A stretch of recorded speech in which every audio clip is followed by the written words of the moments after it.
کہ ایک طرف یہ دعویٰ ہو، زبانی دعویٰ کہ اللہ ہر چیز پر قادر ہے، ایک طرف یہ دعویٰ ہو کہ اللہ بہت بڑے ہیں، اللہ عظمت والے ہیں، اللہ ہر چیز پر قادر۔ اگر یہ دعویٰ ہے تو پھر یہ کون سی بات ہے کہ کسی حکومت سے انسان ڈرے، کسی معمولی طاقت سے انسان ڈرے،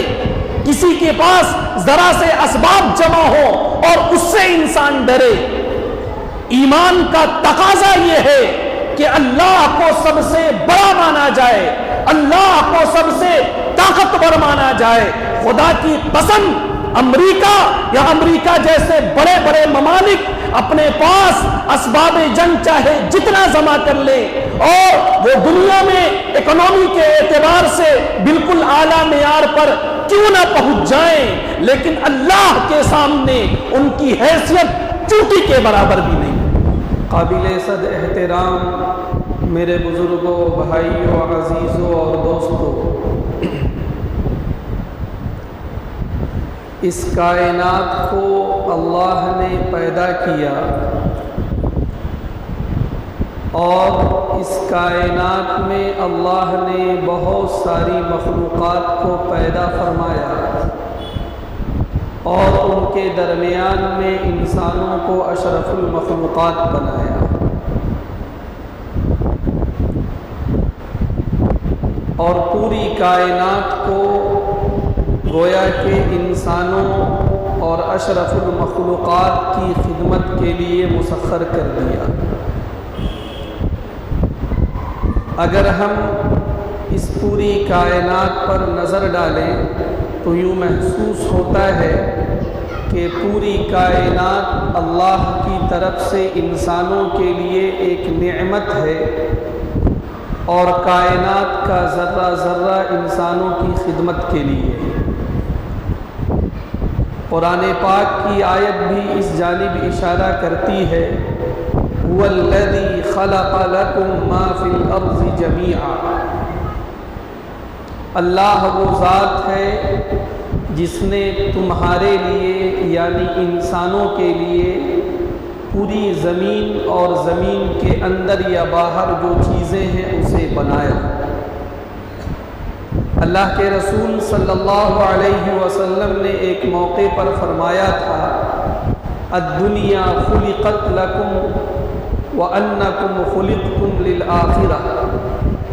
کہ پوری دنیا تمہارے لیے بنائی گئی اور تم آخرت کے لیے بنائے گئے۔ گویا کہ ہم انسان اس کائنات میں قدم قدم پر اللہ کی نعمتوں سے فائدہ اٹھا رہے ہیں۔ بعض لوگوں نے بڑی اچھی مثال دی کہ ہم جو ایک سانس لیتے ہیں اور سانس فطری انداز سے ہمارے جسم میں جاتا ہے، ہمارے پھیپھڑوں میں جاتا ہے،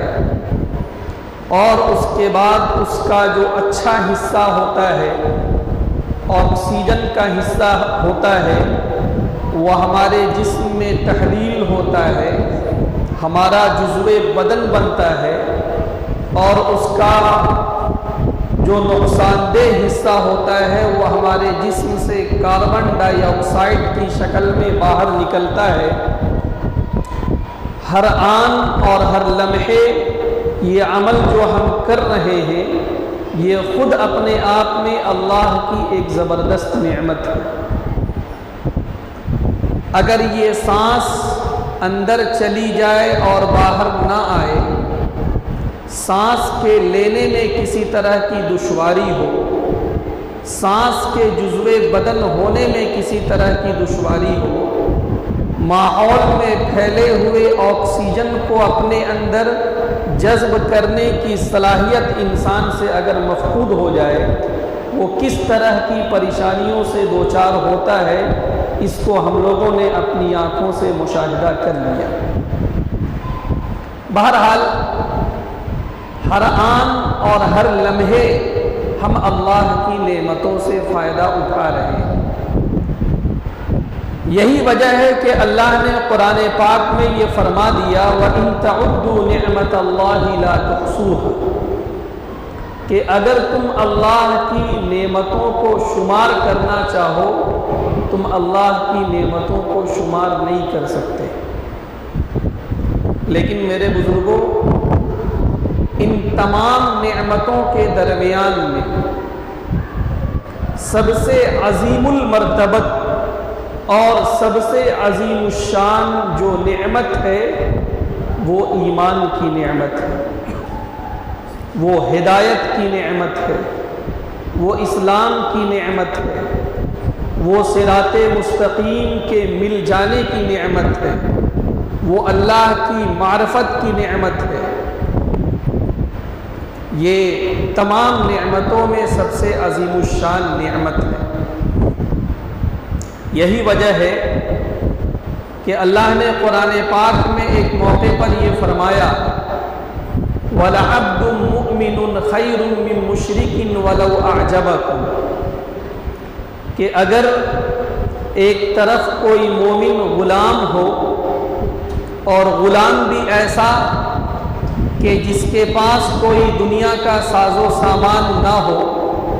جس کی ملکیت میں کوئی جائیداد اور مال و دولت نہ ہو، وہ قلاش اور فقیر غلام ہے، لیکن اگر اس نے اپنے سینے میں ایمان کو بسا رکھا ہے، اللہ کے نزدیک یہ شخص ایک ایسے بادشاہ سے جس کا دل ایمان کی نعمت سے محروم ہے، جو ایمان کی نعمت سے محروم ہے، اگرچہ وہ پوری دنیا میں بادشاہت کر رہا ہو، لیکن یہ غلام اللہ کے نزدیک زیادہ بہتر ہے اس بادشاہ سے جو ایمان سے محروم ہو اگرچہ پوری دنیا کا مالک ہو۔ تو ایمان اللہ کی طرف سے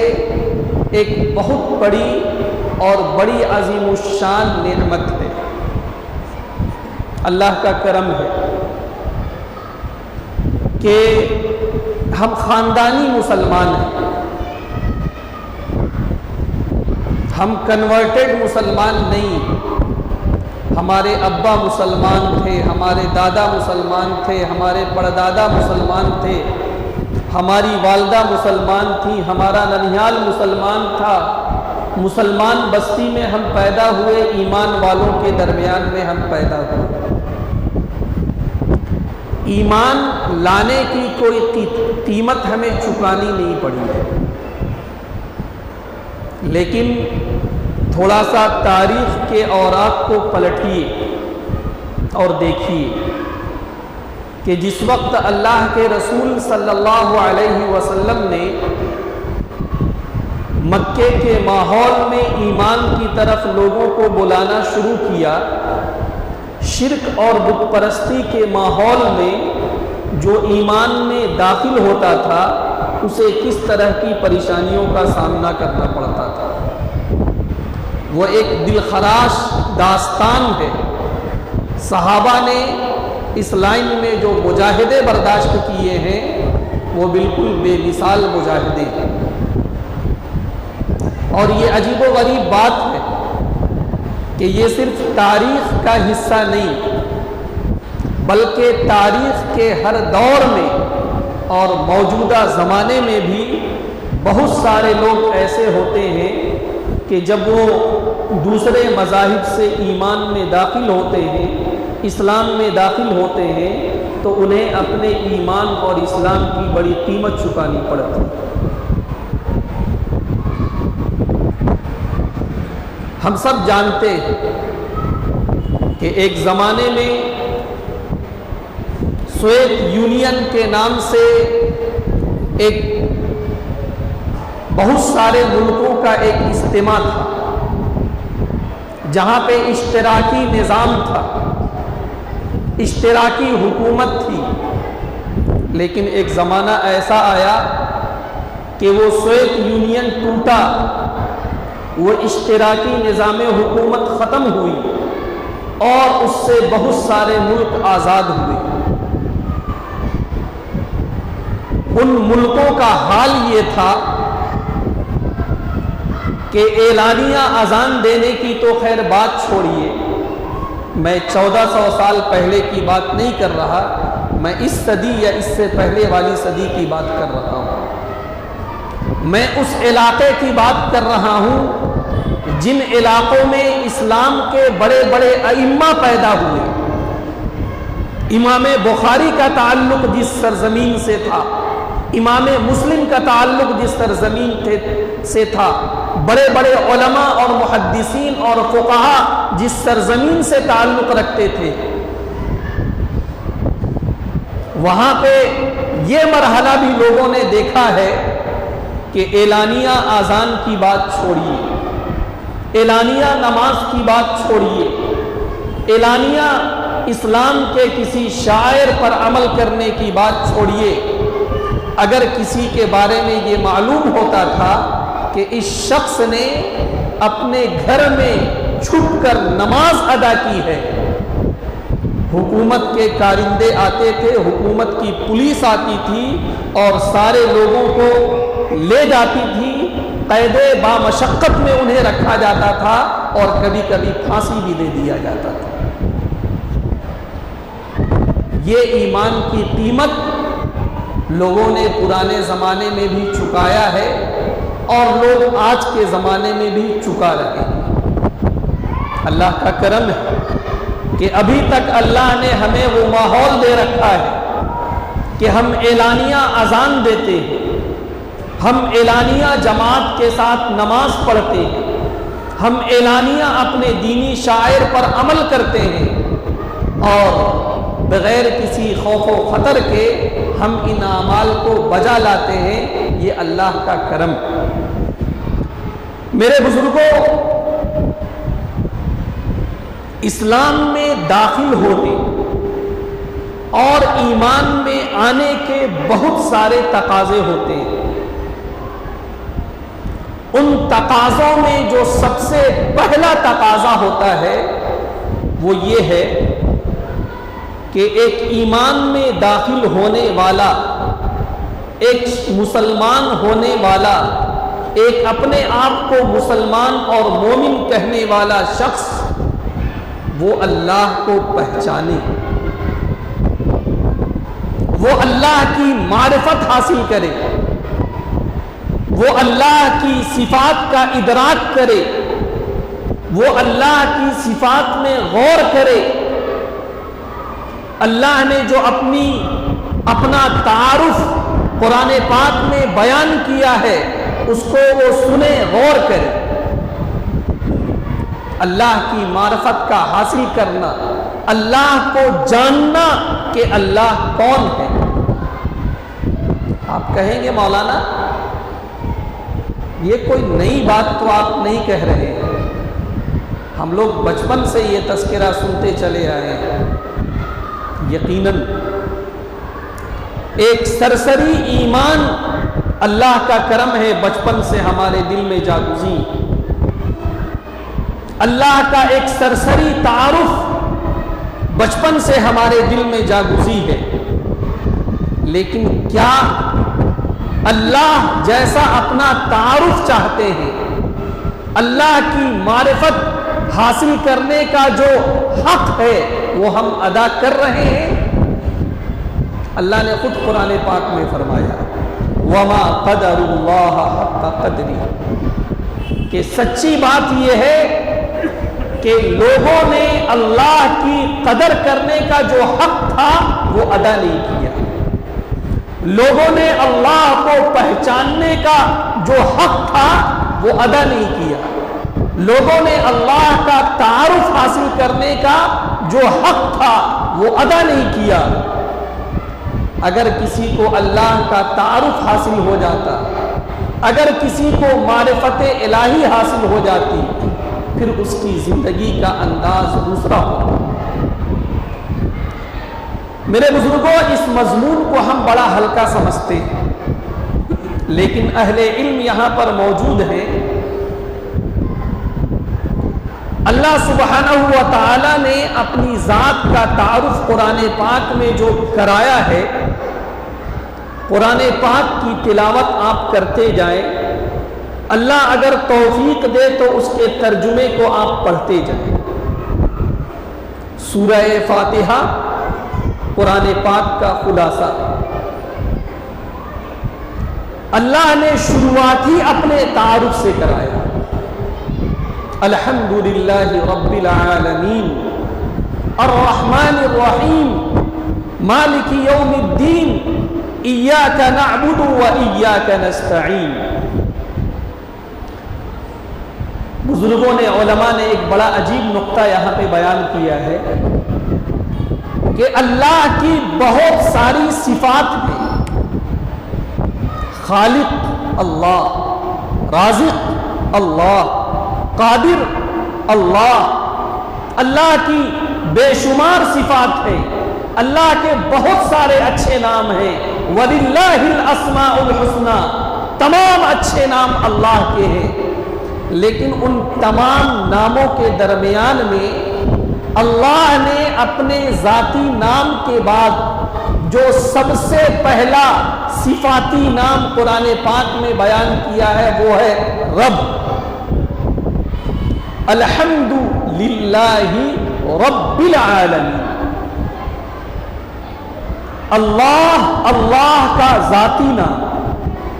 اور اس کے علاوہ جو بھی اسما ہیں وہ اللہ کے صفاتی نام، یعنی اللہ جن صفات سے متصف ہے وہ اسما اس کو بتاتے ہیں۔ تو لفظ رب یہ اللہ کا وہ صفاتی نام ہے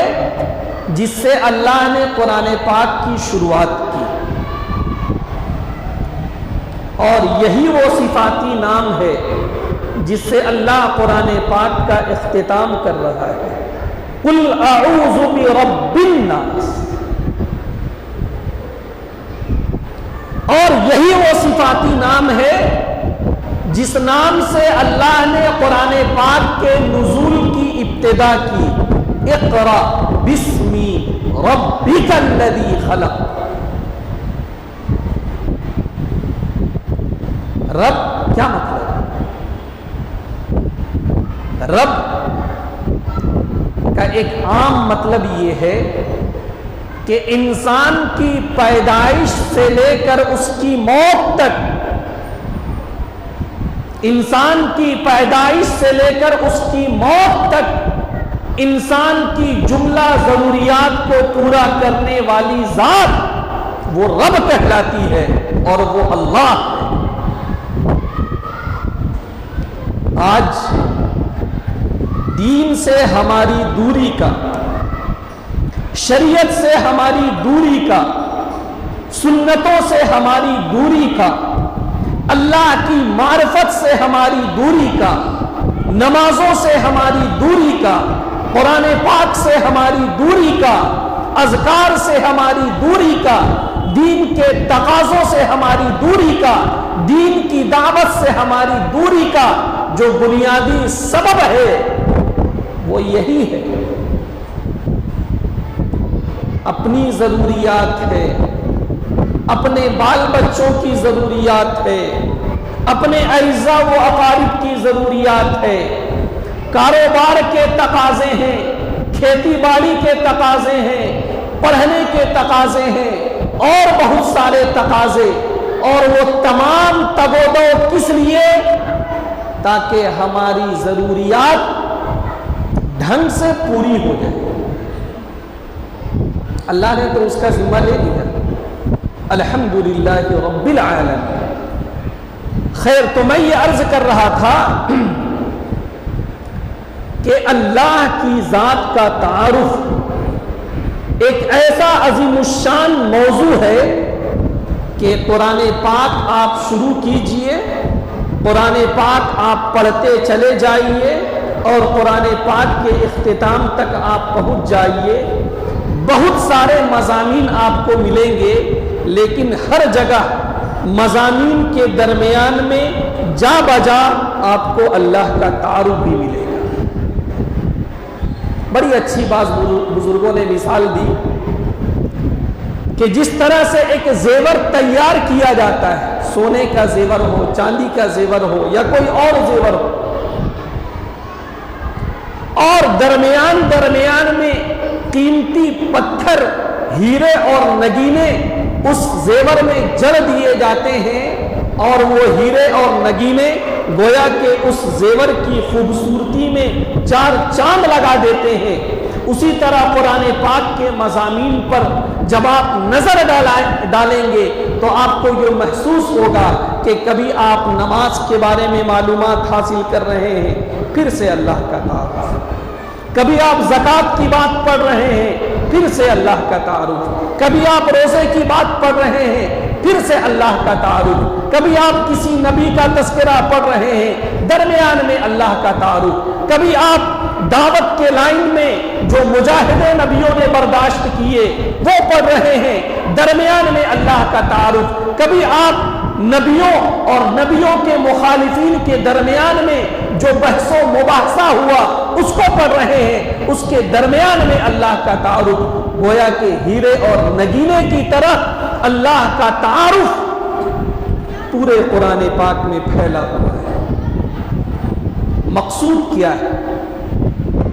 مقصود یہی ہے کہ انسان اللہ کو پہچان کر زندگی گزارے۔ آج سچی بات یہ ہے کہ قرآن نے جو کہا وما قدر اللہ حق قدری، لوگوں نے اللہ کی قدر کو پہچانا نہیں، لوگوں نے اللہ کو جاننے کا جو حق تھا وہ حق ادا کیا نہیں۔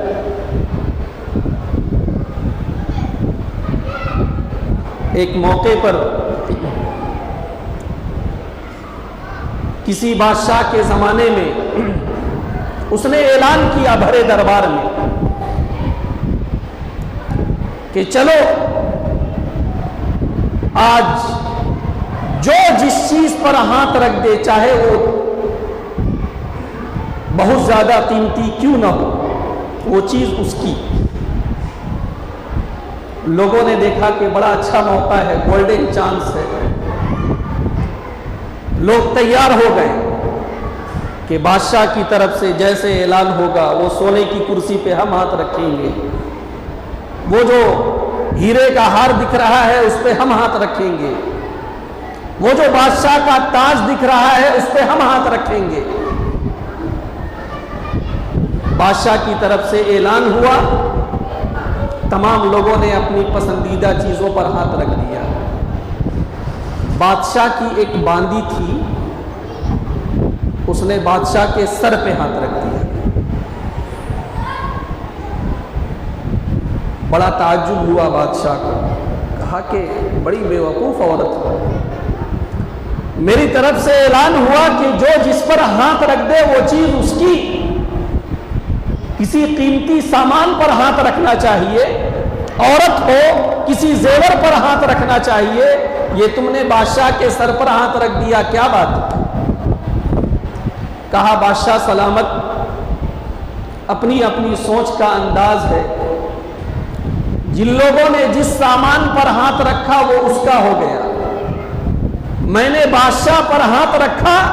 بادشاہ جب میرا ہے تو سونے کا ہار بھی میرا، سونے کی کرسی بھی میری، ہیرے جواہرات بھی میرے، اور صرف ابھی نہیں بلکہ جب میں چاہوں تب وہ چیز حاصل کر سکتی ہوں۔ آج مجھے معاف کیا جائے، اللہ کی معرفت، اللہ کا تعارف، اللہ کی عظمت، اللہ کی قدرت وہ اپنے دل میں بٹھایا جائے، یہ ایمان کا تقاضا ہے۔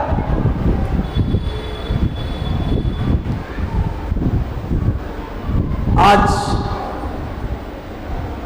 ہم انسانوں سے یہ کوتاہی ہو رہی ہے کہ ہم اللہ کو نہیں پہچان رہے، اسی وجہ سے اس کی عبادت میں جو ہے ہم سے کوتاہی ہوتی ہے۔ ورنہ سچی بات یہ ہے کہ اللہ کے علاوہ جتنی بھی مخلوقات اس دنیا میں ہیں وہ اللہ کو جانتی ہیں، وہ اللہ کو پہچانتی ہیں، بلکہ قرآن کی آیت کو اگر سامنے رکھا جائے تو اللہ کی ہر مخلوق ہر وقت اللہ کی تسبیح میں، اٹھائیے قرآن پاک کا 15واں پارہ اور سورہ بنی اسرائیل کی آیت پڑھیے، تسبح لہ من فی السماوات والارض ومن فیہن وَإِن مِّن شَيْءٍ إِلَّا يُسَبِّحُ بِحَمْدِهِ وَلَكِن لَّا تَفْقَهُونَ تَسْبِيحَهُمْ۔ کیا سمجھتے ہو؟ بجلی چمک رہی ہے، بادل گرج رہے ہیں، ہوائیں چل رہی ہیں، پتے ہل رہے ہیں، سمندر ہچکولے کھا رہا ہے، ندیاں بہہ رہی ہیں، کیا ہو رہا ہے؟ ہم کہتے ہیں کہ ایک نظام فطرت ہے وہ چل رہا ہے، نہیں، ہر مخلوق اپنے اعتبار سے اللہ کی تسبیح بیان کر رہی ہے۔ وَإِن مِّن شَيْءٍ إِلَّا يُسَبِّحُ بِحَمْدِهِ، ہر چیز اللہ کی تسبیح بیان کر رہی ہے، وَلَكِن لَا تَفْقَهُونَ تَسْبِيحَهُمْ، لیکن اللہ نے انسان کو وہ پاور نہیں دیا ہے، وہ صلاحیت نہیں دی ہے جس سے انسان ان تسبیحات کو سمجھ سکے، لیکن اللہ ان تسبیحات کو جان رہا ہے، ان تسبیحات کو سمجھ رہا ہے۔ ایک موقع پر اللہ کے رسول صلی اللہ علیہ وسلم کے زمانے میں ایک ڈاکٹر، ایک طبیب وہ ایمان میں داخل ہوا اور اس نے اللہ کے رسول صلی اللہ علیہ وسلم کے سامنے آ کر یہ کہا کہ اللہ کے رسول ابھی سے پہلے تک ہم مینڈک کو مارتے تھے اور اس کے خون کو دوائیوں میں استعمال کرتے تھے، اب کیا حکم ہے؟ اللہ کے رسول صلی اللہ علیہ وسلم نے فرمایا کہ نہیں، اس کو مارو مت، اور کوئی بھی بہتا ہوا خون چونکہ ناپاک ہوتا ہے تو اس ناپاک چیز کو دواؤں میں استعمال بھی مت کرو۔ اب یہ ایک مسئلہ ہے، وہ انشاءاللہ کبھی تفصیل سے بیان کیا جائے گا کہ اگر دوائیوں میں کوئی ناپاک چیز استعمال کی جائے، کوئی حرام چیز استعمال کی جائے تو اس کا حکم کیا ہے؟ علماء نے اس کی تفصیلات بیان کی ہے، میں مختصراً یہ عرض کر دوں کہ اگر الٹرنیٹ دوائیاں موجود ہیں، دنیا میں صرف وہی ایک دوا جس میں حرام کی آمیزش ہو، جس میں کوئی حرام چیز ملائی گئی ہو، اس کے علاوہ بھی بہت ساری دوائیاں دنیا میں موجود ہوں جس کے استعمال سے انسان اپنی بیماری کو ٹھیک کر لیتا ہو، تو ان دوائیوں کو ہاتھ لگانا ناجائز اور حرام ہے۔ لیکن مان کے چلیے کہ کوئی الٹرنیٹ دنیا میں نہیں، دنیا کے جو ڈاکٹرز ہیں ان کی ریسرچ یہی ہے کہ صاحب اس بیماری کا یہی ایک علاج ہے، یہی ایک دوا ہے، اس کے علاوہ کوئی الٹرنیٹ دنیا میں موجود نہیں ہے، تو علماء کرام نے مجبوری کے درجے میں اس طرح کی دوائیوں کے استعمال کی اجازت دی ہے۔ تداوی بالمحرمات کے نام سے باقاعدہ ایک عنوان ہوتا ہے اور اس پہ پوری بحثیں ہوتی ہیں۔ بہرحال تو اللہ کے رسول صلی اللہ علیہ وسلم نے آخر میں جو بات ارشاد فرمائی وہ یہ کہ مینڈک کو مارا نہ جائے، اس لیے کہ وہ بھی اللہ کی تسبیح بیان کرتا ہے۔ صحابہ نے کہا اللہ کے رسول یہ رات کے وقت میں پانی میں رہتے ہیں یا ادھر ادھر رہتے ہیں، عجیب و غریب بڑی کریہ آواز نکالتے ہیں، تو اس کو تو مارنے کی اجازت ہونی چاہیے۔ اللہ کے رسول نے فرمایا کہ وہ جو آواز ہے وہ اللہ کی تسبیح ہے۔ جی، حضرت داؤد علیہ السلام ایک بڑے نبی گزرے ہیں، اللہ نے انہیں حکومت سے بھی نوازا تھا، بڑے عبادت گزار، وہ ہر وقت اپنے عبادت کے کمرے میں محبوس رہتے تھے اور بہت کم لوگوں سے ملا جلا کرتے تھے۔ جب حکومت کی ذمہ داری آئی تو اللہ کی طرف سے حکم ہوا کہ نہیں، اب مخلوق کی ذمہ داری تمہارے اوپر ہے، اس لیے عبادت میں بھی وقت لگانا ہے اور دن کے وقت میں مخلوق کے جو تقاضے ہیں اس کو بھی دیکھنا ہے۔ بہرحال ایک موقع پر شام میں وہ اپنے محراب میں داخل ہوئے اور اس کے بعد اللہ کے ذکر میں، اللہ کی عبادت میں وہ لگ گئے۔ ایسا وہ اللہ کے ذکر اور اللہ کی عبادت میں مگن ہوئے کہ ان کو وقت کا پتہ ہی نہیں چلا اور صبح ہو گئی۔ اس وقت حضرت داؤد نے کہا کہ یا اللہ تیرا شکر ہے کہ تو نے رات بھر مجھے عبادت کرنے کی توفیق دی۔ اور اس کے بعد ایک جملہ انہوں نے کہا کہ اے اللہ، کیا تیری مخلوقات میں سے آج کے دن مجھ سے بھی زیادہ اللہ کا ذکر کرنے والا کوئی ہے؟ کیونکہ آج میں نے شام سے لے کے صبح تک بغیر سوئے ہوئے، بغیر پلک جھپکائے ہوئے تیرا ذکر کیا ہے، تیری عبادت کی ہے۔ اللہ کی طرف سے آواز آیا کہ ہاں، ایک مینڈک جو کنارے کہیں پڑا ہوا تھا، اس نے رات بھر تم سے زیادہ اللہ کی تسبیح بیان کی۔ ہم انسان جو ہے 24 گھنٹے میں 5 وقت وہ جلدی پلدی جو نماز پڑھ لیتے ہیں،